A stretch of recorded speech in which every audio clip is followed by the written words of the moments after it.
Your money में आपका स्वागत है। आपके साथ मैं हूं स्वाति। कहते हैं कि जिंदगी का कोई ठिकाना नहीं है, आज है लेकिन कल क्या होगा पता नहीं। आज के ज़माने में तो नौकरियों का भी यही हाल है, इसलिए किसी भी इमरजेंसी के लिए हमेशा तैयार रहें और जैसे भी हो सेविंग ज़रूर करें, कम से कम उनके लिए तो ज़रूर जिनके लिए आप जी जान से मेहनत करते हैं। ये सही है कि कई बार आप कंफ्यूज हो जाते हैं कि कहाँ पैसे लगाएं और कौन सा इंश्योरेंस लें, लेकिन परेशान होने की कोई ज़रूरत नहीं है। फिनेंशियल प्लानिंग से जुड़े हर सवाल का जवाब है योर मनी में।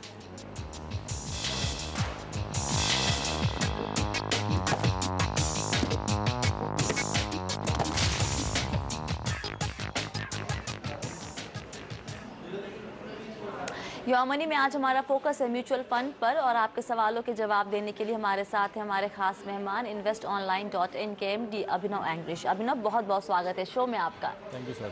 चलिए शुरू करते हैं दर्शकों के सवाल जवाब का सिलसिला। बीकानेर से सुदीप पांडे हमारे साथ फोन लाइन पर मौजूद हैं। सुदीप, क्या जानना चाहते हैं आप? सर, मैं बीकानेर से बोल रहा हूँ, सुदीप पांडे जी। सर, मैंने 2008 में 2 जनवरी में मैंने फिडेलिटी का टैक्स एडवांटेज पर SIP स्टार्ट किया था। उसके बाद मुझे बोला गया था कि 3 साल का आपका लॉगिंग पीरियड है, तब तक आप पैसे निकाल नहीं सकते उससे। लेकिन मैं जब 3 साल बाद उनके पास गया तो वो बोल रहे हैं कि मतलब 3 साल आपको इन्वेस्ट करना पड़ेगा, तो आप 2014 में पूरा पैसा निकाल सकते हैं। तो उसमें मेरी क्वेरी है कि मतलब ये सही है, क्योंकि मुझे तो कुछ बताया नहीं गया इस बारे में। आपने SIP के जरिए निवेश किया, इसमें हर महीने निवेश किया है, राइट सुदीप? जी जी जी। ऑल राइट, यहाँ पर आकर अटक गए हैं सुदीप। अभिनव, SIP के जरिए इक्विटी लिंक सेविंग स्कीम में पैसे लगाए हैं और ये बताया गया कि 3 साल का लॉक इन होता है। ये नहीं बताया गया कि वो लॉक इन हर SIP के अमाउंट पर लागू होती है। क्या करना चाहिए सुदीप को अब? Exactly Swati, I think Swati, firstly जो एडवाइज़र ने इनको कम्युनिकेट किया है, मेरे ख्याल से कंप्लीट कम्युनिकेशन नहीं किया इनके साथ, पूरी इन्फॉर्मेशन नहीं दी है। जैसे आपने बताया, ये हर महीने एक फिक्स्ड अमाउंट इन्वेस्ट कर रहे हैं और एवरी मंथ का एक स्पेसिफिक लॉक इन पीरियड रहेगा। तो जनरली अगर इन्होंने जनवरी, फरवरी, मार्च में जैसे इन्वेस्ट किया है, तो जो जनवरी अगर 2008 में इन्वेस्ट किया है तो वो जनवरी 2011 में मैच्योर होगा। फेब का 2008 will become Feb 2011 and so on. तो जो इनका लास्ट इंस्टॉलमेंट अगर 2011 में गया तो नेचुरली 2014 में ही उसका लॉक इन पीरियड ख़त्म होता है। तो आई थिंक ये थोड़ी कम्युनिकेशन मिसकम्युनिकेशन है जिसकी वजह से इनको अब तकलीफ हो रही है। But there is no solution. Any tax planning, I mean ELSS plans में से आप विड्रॉ नहीं कर सकते 3 साल तक। So he will have to wait, there is no choice. लेकिन अगर ये चाहें कि मान लीजिए जो पहला इन्होंने SIP अमाउंट दिया था 2008 जनवरी में, उसके अगर 3 साल हो गए हैं, वो तो विड्रॉ कर सकते हैं ना? मतलब अगर विड्रॉ करना होगा तो इनको स्टेप बाय स्टेप विड्रॉ करना होगा, राइट? नेचुरली अभी फ़िलहाल जैन टू मई 2008 तक इन्होंने जो इन्वेस्ट किया होगा वो फ्री होगा विड्रॉ करने के लिए। और हर मंथ अब वो जैसे जैसे एक मंथ पास होगा वो उतने यूनिट्स स्पेसिफिकली विड्रॉ कर पाएंगे जितने उनको एलोकेट हुए हैं उस टाइम पे। ऑल राइट, तो सुदीप आप इकट्ठे अपने सारे पैसे विड्रॉ नहीं कर सकते हैं। इक्विटी लिंक सेविंग स्कीम में आपने जब पैसे लगाए हैं वहाँ पे ये बात कही जाती है कि 3 साल का लॉक इन होता है।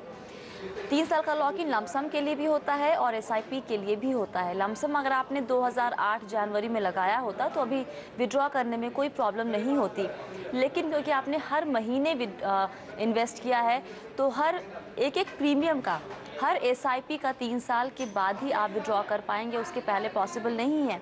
तो अगर आपको पैसों की ज़रूरत है तो किसी और इन्वेस्टमेंट जो आपने किया है वहाँ का रुख कीजिए, वहाँ से पैसे निकाल लीजिए। इसको इस तरीके से पैसे विड्रॉ करना हर महीने एक समझदारी वाली बात नहीं होगी, आपको फ़ायदा भी नहीं होगा उसका बहुत ज़्यादा। तो आपके सवाल का जवाब ये है कि आप इकट्ठे सारे पैसे इस वक्त नहीं निकाल सकते हैं अपने टैक्स सेविंग फंड में से। लेते हैं अगला सवाल। मुंबई से नेहा राय हमारे साथ है फोन लाइन पर। नेहा, आपको क्या जानना है? एक्चुअली मैं स्टूडेंट हूँ एंड मैं अपने पॉकेट मनी को सेव करके मैंने सोचा कि SIP में इन्वेस्ट करना है 1000 पर मंथ। तो ऐसी कोई अच्छी स्कीम है जिसमें अच्छा रिटर्न हो for 3 to 5 years? 3 to 5 years। Neha, आपकी उम्र क्या है अभी? 20 years। पहले आपके लिए क्लैपिंग नेहा कि आप 20 साल में चाह रही हैं पैसे इन्वेस्ट करना, सोच रही हैं उस दिशा में, बहुत ही बढ़िया बात है। अभिनव, क्या सलाह देंगे आप नेहा को? बड़ा अच्छा लगता है सुन के जब इतने यंग स्टूडेंट्स इन्वेस्ट करने की सोच रहे हैं, I think they have a very bright future in front of them. अगर आज ये सोच है तो कल कैसी होगी। Going forward she is very young, she is just 20, 5 years का इनका इन्वेस्टमेंट होराइजन है। तो मैं सजेस्ट करूँगा मैं थोड़ा सा अग्रेसिव प्लान इनके लिए सजेस्ट करना चाहूँगा। मैं चाहूँगा अगर ये इन्वेस्ट कर रहे हैं तो थोड़ी अग्रेसिव मिड कैप प्लान में इन्वेस्ट करें, जिससे ये रिस्क ले भी सकती हैं। और तो मैं सजेस्ट करूँगा कि HDFC mid cap opportunities fund select करें। ये फंड ने काफ़ी अच्छा परफॉर्मेंस भी दिया है पिछले 3 सालों में। मैं ये नहीं कह रहा हूँ कि this performance will continue, but जो फंड मैनेजमेंट है और जैसा ये AMC परफॉर्म कर रही है overall in the broad perspective of equity funds, mid cap opportunity is a good fund for her to be in, and I think she will definitely make a very good portfolio in the next 5 years out of this fund. अभी ना हम कहते हैं कि mid cap fund थोड़े ज़्यादा risky होते हैं, तो क्या नेहा के उम्र को देखते हुए, क्योंकि फर्स्ट टाइम इन्वेस्टर है, उनको मिड कैप फंड की तरफ बोल सकते हैं झुकाव रखने के लिए? Mid cap funds definitely are high risk high return funds, but जैसे मैंने अभी बताया उनकी उम्र बहुत कम है और ये उम्र में वो रिस्क ले सकती हैं, बिकॉज अभी आगे चल के वो और भी इन्वेस्ट करना चाहेंगी। तो ये रिस्क पर्सपेक्टिव के हिसाब से मैं कह रहा हूँ, तो इसमें कोई, और वैसे भी वो फंड इन्वेस्ट कर रहे हैं, वो इंडिविजुअल स्टॉक्स नहीं खरीद रही हैं। तो फंड मैनेजमेंट के हिसाब से मेरे को कोई प्रॉब्लम नहीं लग रही है कि वो क्यों मिड कैप अपॉर्चुनिटी जैसा फंड नहीं चूज़ कर सकते हैं। ऑल राइट, तो नेहा आपको सलाह अभिनव की यही है कि आप HDFC का मिड कैप अपॉर्चुनिटी फंड इसमें निवेश करना शुरू कीजिए। और हम आपको एक और सलाह देंगे कि आप अभी से ही, क्योंकि आपने 20 साल की उम्र से निवेश करने की ठानी है, इसी चीज़ को, जज्बे को कंटिन्यू कीजिएगा और आगे चलते हुए जब आपकी जॉब लग जाए तो अपने इन्वेस्टमेंट अमाउंट को बढ़ाइए और SIP के ज़रिए निवेश कीजिए, काफ़ी बेहतर है। डायरेक्ट मार्केट में अगर आप नहीं जा सकती हैं तो SIP के ज़रिए म्यूचुअल फंड में निवेश आपके लिए एक बहुत ही बेहतर ऑप्शन है। वक्त है छोटे से ब्रेक का, लेकिन अगर आप भी म्यूचुअल फंड, इंश्योरेंस, लोन या फिर क्रेडिट कार्ड से जुड़े सवाल हमसे पूछना चाहते हैं तो आप हमें ईमेल कर सकते हैं या फिर आप हमें SMS भी कर सकते हैं। आप हमें ईमेल कीजिए mf@moneycontrol.com पर। SMS करने के लिए लिखिए YM, स्पेस छोड़ के लिखिए अपना सवाल और फिर अपना नाम और भेज दीजिए SMS हमें 51818 पर।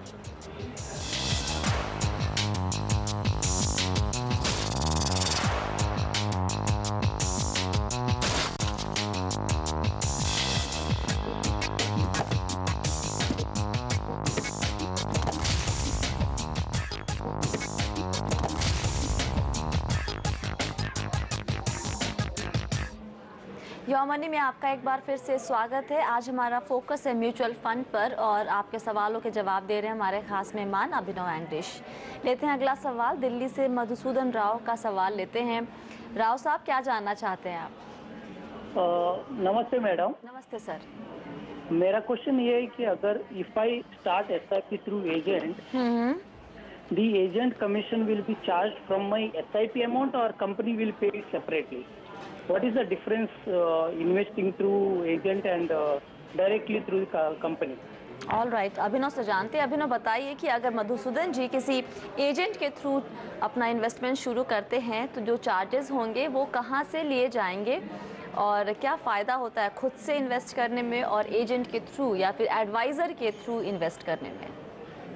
राइट स्वाति, इन अगस्त 2009 सेबी का रेगुलेशन आया था, जब उन्होंने सब इक्विटी और बैलेंस इक्विटी बेस्ड फंड्स पे एंट्री लोड बंद कर दिया था। तो मतलब जब क्लाइंट्स पहले इन्वेस्ट करते थे तो करीबन 2.25% का एक लोड पे करते थे, यानी एक चार्ज पे करते थे फंड को, जो एक्चुअली एडवाइज़र की मार्केटिंग और एक्सपेंसेस के लिए, एडवाइज़र फीस के लिए यूज़ किया जाता था। आफ्टर अगस्त 2009 ये जबकि अब एंट्री लोड नहीं है तो there is no charge to the client at all, unless advisor कुछ क्लाइंट को चार्ज सेपरेटली अपनी एडवाइजरी फीस के लिए कर रहा है। तो प्रैक्टिकली जो अभी जो एडवाइज़र चार्ज नहीं कर रहे हैं उनको फंड की तरफ से उनके मैनेजमेंट फीस में से एक पोर्शन दिया जाता है।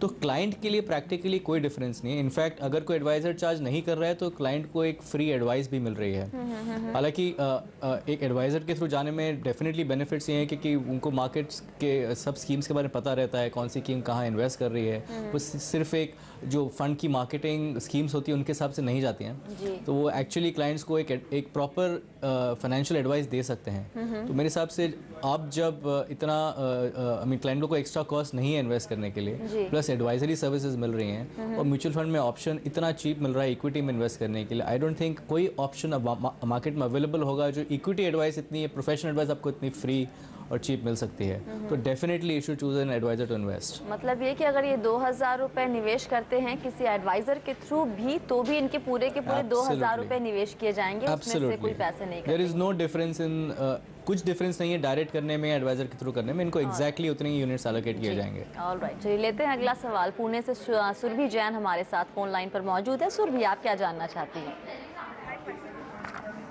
मैं सुरभि हूँ, I am 25 years old and I'm working and my salary, annual salary is just increased from 4.8 per annum to 5.22 per annum। जी। और अभी तक मैंने म्यूचुअल फंड में इन्वेस्ट नहीं किया है।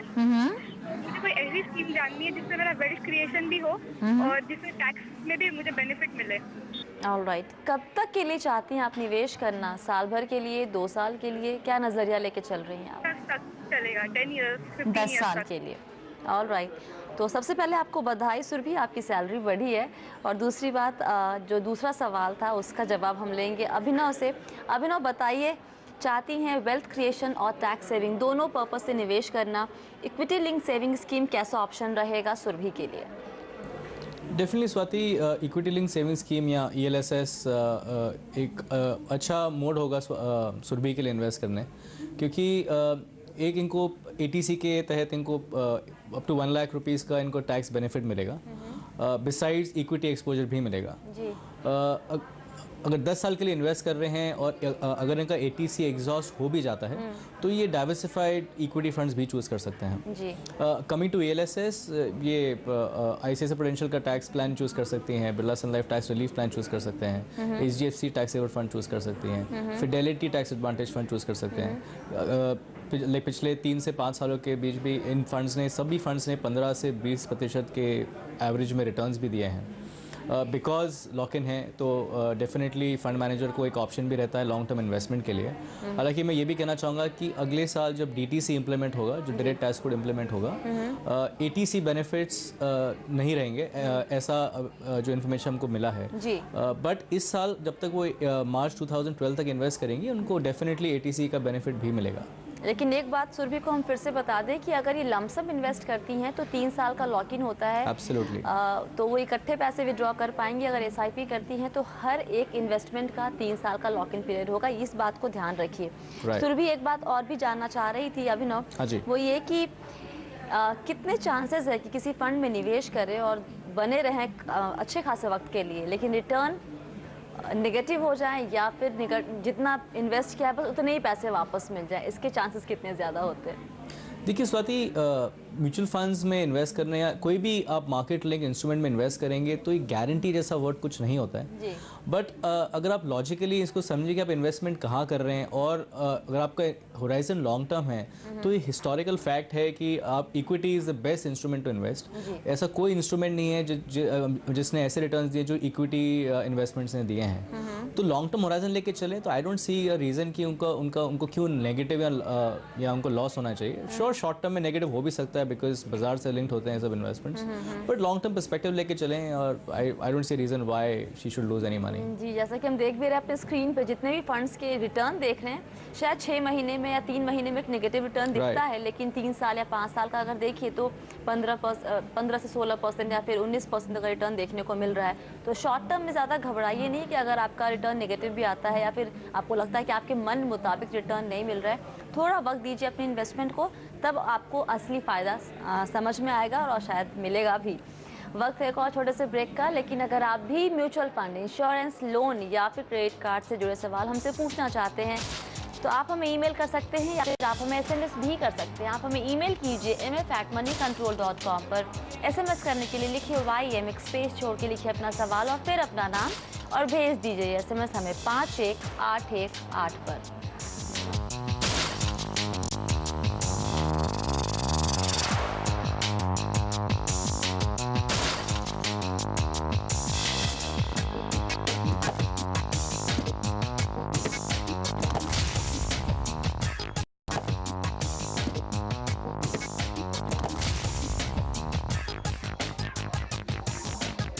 योर मनी में आपका एक बार फिर से स्वागत है। आज हमारा फोकस है म्यूचुअल फंड पर और आपके सवालों के जवाब दे रहे हैं हमारे खास मेहमान अभिनव एंग्रेश।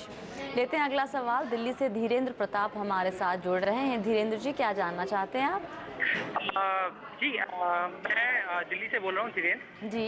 और जी मेरी अभी करंट इन हैंड सैलरी 66,000 है और this is after taxes and 2% PF। जी। राइट। और मेरे को शॉर्ट टर्म गोल्स है, लाइक 1 साल मेरा ड्यूरेशन है। Right. And I am saving 50,000 per month. ठीक है। तो the point is I just don't want कि ये मेरा जो 50,000 है ये मेरे सेविंग्स अकाउंट में रहे। अच्छा। तो मुझे चाहिए कि मेरी जो इनकम है, लाइक ये जो 50,000 है वेस्ट भी ना हो जो मेरे सेविंग्स अकाउंट में, और एक सस्टेनेबल इनकम भी इससे जनरेट हो पाए 1 साल के अंदर कुछ। ओके। एक बात बताइए धीरेन्द्र, अभी आपके अकाउंट, सेविंग अकाउंट में कितना कॉर्पस, आपने एक रफ आइडिया दीजिए कितना रखा है? कि ऑलमोस्ट 3 लाख रुपए के आसपास अभी है। I am sorry? 3 लाख। और आप चाहते हैं कि अभी जो आप इन्वेस्टमेंट शुरू करेंगे उसी पैसे से आपकी जो बहन की शादी और भाई की पढ़ाई दोनों खर्चे निकल पाए? जी इसके अलावा भी एक्चुअली मेरे डैड की इनकम भी उसमें ऐड होती है। अच्छा। Apart from it that is 40,000 अलग से।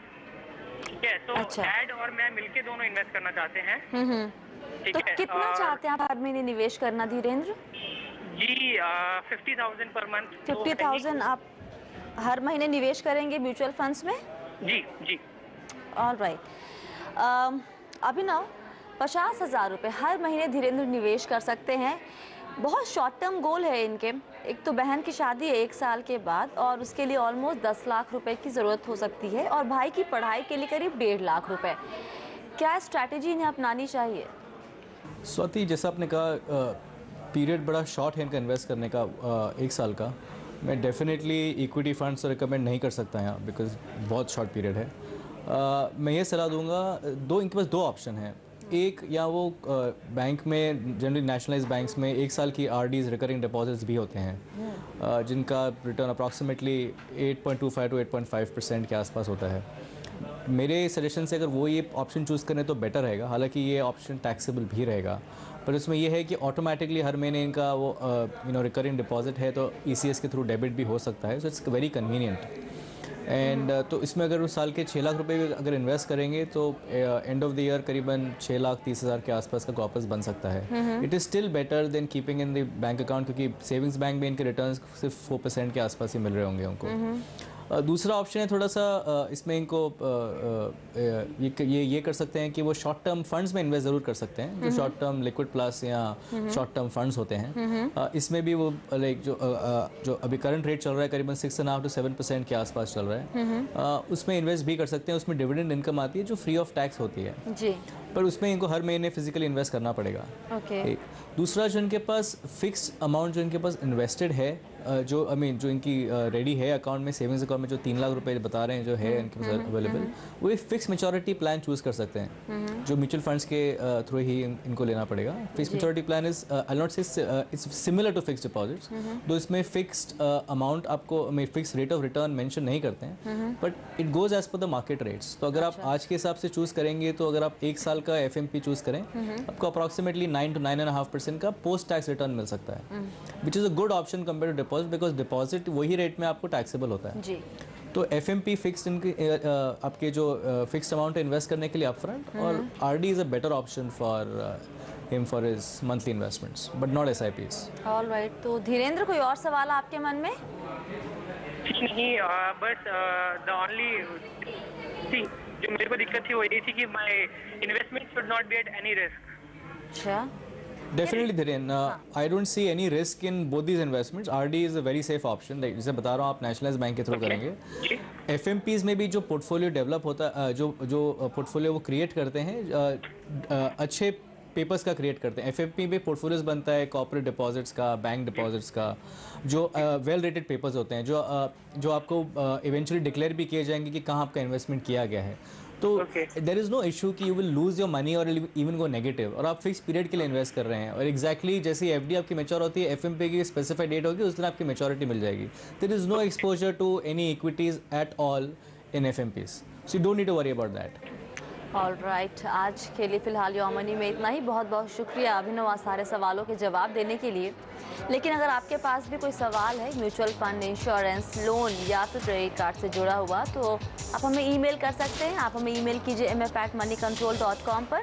आप चाहे तो हमें SMS भी कर सकते हैं। SMS करने के लिए लिखिए YM, स्पेस छोड़ के लिखिए अपना सवाल और फिर अपना नाम और भेज दीजिए SMS हमें 51818 पर।